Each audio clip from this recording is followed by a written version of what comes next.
Nós estamos aqui na Fazenda Condor com Valdeci Sovernigo, produtor rural, um homem experiente, conhecedor do agronegócio e também engenheiro agrônomo. Valdeci, bom dia. Bom dia, Fabélia, a você, a toda a tua equipe e a todos os produtores do nosso país, né? Heróis que sempre mantiveram e continuam mantendo esse país de pé e funcionando. E por falar em país de pé e funcionando, nesta semana nós tivemos o Brasil descendo mais um degrau na credibilidade. Isso aí afeta todos nós, não é verdade, Valdeci? Não tenha dúvida, né, Fabélia, porque essas agências de classificação de risco, elas nada mais são do que um SPC brasileiro, digamos assim, né?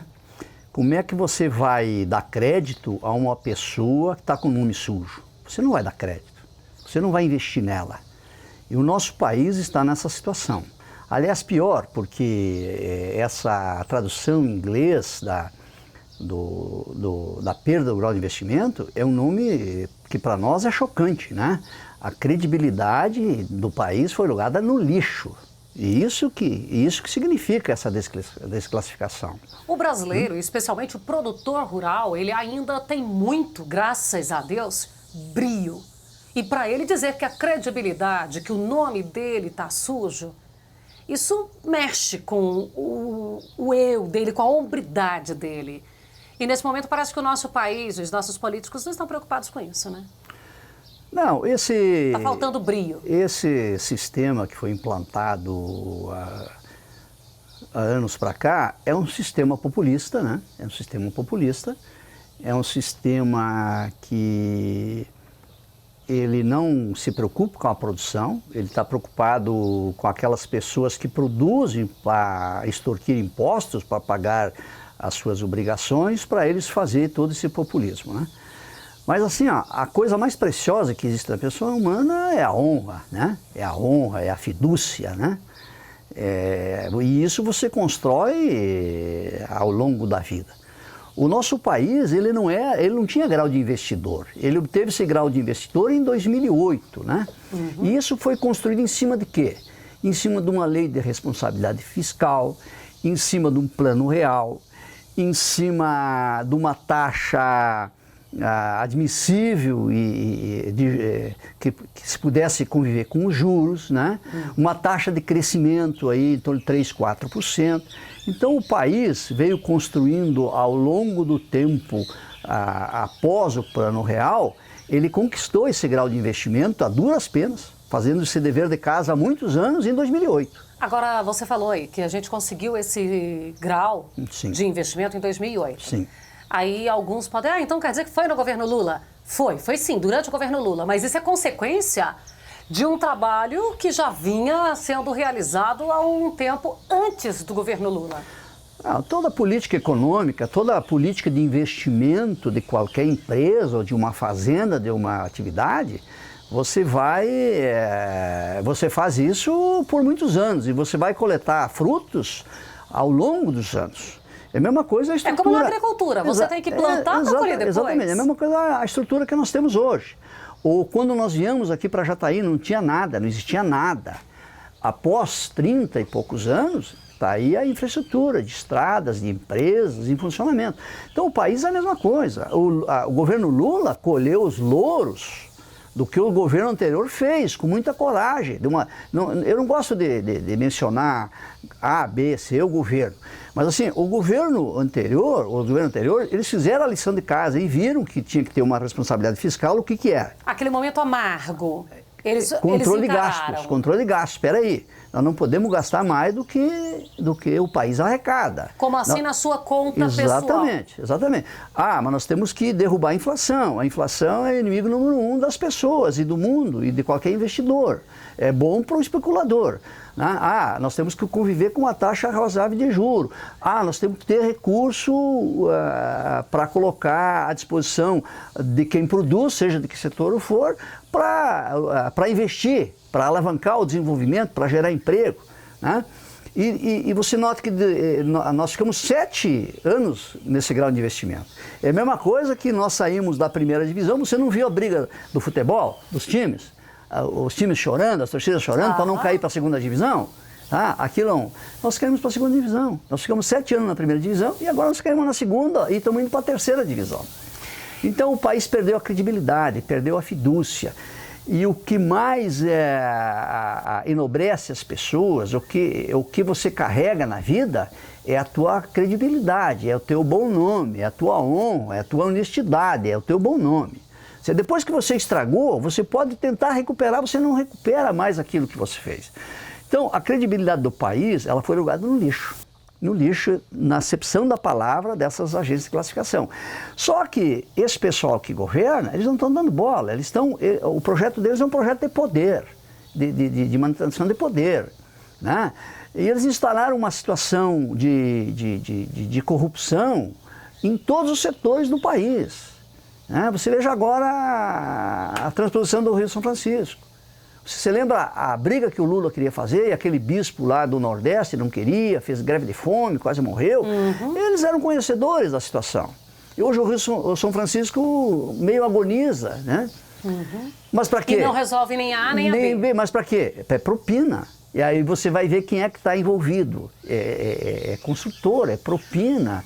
Então, todos os setores da nação, eles foram contaminados pela corrupção, pela má gestão, pelo gasto indiscriminado do dinheiro arrecadado. É lógico que isso foi possível porque a economia vinha bombando, foi pego bons anos, anos bons, né? Aí deu uma freada quando deu essa crise em 2011, aí 2011 deu essa crise, ou 2008, 2011. A gente poderia dizer que lá em 2008, quando deu aquela crise lá nos Estados Unidos, de outros países, que na crise imobiliária ali, já era o momento do Brasil ficar alerta quando o nosso governo, naquele momento, disse que aquilo era só um ventinho que não afetava o país? O país, o Lula debochou na época dos Estados Unidos, da Europa, dizendo que era marolinha. Debochou, riu, exatamente. E que eles teriam que vir ao Brasil para aprender como se administrava uma nação, né? A ponto de Obama lá naquela época chamar o Lula que ele era o cara, né? Então, e hoje está comprovado, é aquela história, você não consegue tapar o sol com a peneira todo o tempo. Uma hora estoura. E infelizmente hoje, eu sempre digo o seguinte, a gente viveu vários planos econômicos, a gente se criou na época da inflação terrível, né? A gente tem uma leve lembrança da Revolução de 64, dos militares, parari, parará, mas eu não me lembro de ter passado uma crise política e econômica e falta de credibilidade e desordem geral de uma nação nos que nós vivemos. Nós tivemos a Revolução de 64, tá? O pessoal lá, os militares, tortura, que ninguém é favorável à tortura. Só que com os militares tinha disciplina, tinha ordem, tinha hierarquia, a lei era cumprida. Tá? E o investimento na infraestrutura do país ocorreu nesse momento. Todas as grandes infraestruturas, estradas, ferrovias, hidrelétricas gigantes ou até usinas nucleares são da época. Você enumera qual é a grande obra, qual é a grande infraestrutura que foi feita nos últimos anos. Porto lá em Cuba. Porto em Cuba, ou outros investimentos. O ano de 2015, a gente está aqui terminando e foi aquele ano que todo mundo falava, olha, é um ano de crise, é um ano difícil. E agora, como é que fica esse cenário? Fica alguma luz no fim do túnel para 2016, Valdecia? Do ponto de vista do produtor rural, nesse cenário de câmbio, de cotações, insumos que também todos os insumos subiram. Enfim, fica alguma luz no fim do túnel para 2016? Olha, o ruim ou o bom da situação é que, assim, a Chicago caiu praticamente 50% nas cotações do que nós tínhamos no ano passado, digamos assim. Só que o câmbio era 2,30, 2,15, 2,30. Nós vamos colher algum fruto ainda, ou sobrar alguma renda, se tivermos boa produtividade, em cima desse resquício do dólar elevado, em que as commodities estão num preço em real, estiveram num preço em real melhor. Em dólar nós estamos recebendo 50% menos. E a grande maioria dos produtores ainda tiveram condições de fechar pacotes ou comprar insumos ainda em condições mais favoráveis do que hoje, né? Então, acho que nós vamos ainda ter um resultado de receita em cima dessa situação, mas contando com uma produtividade boa. Agora, se ocorrer qualquer problema climático, certamente será um caos.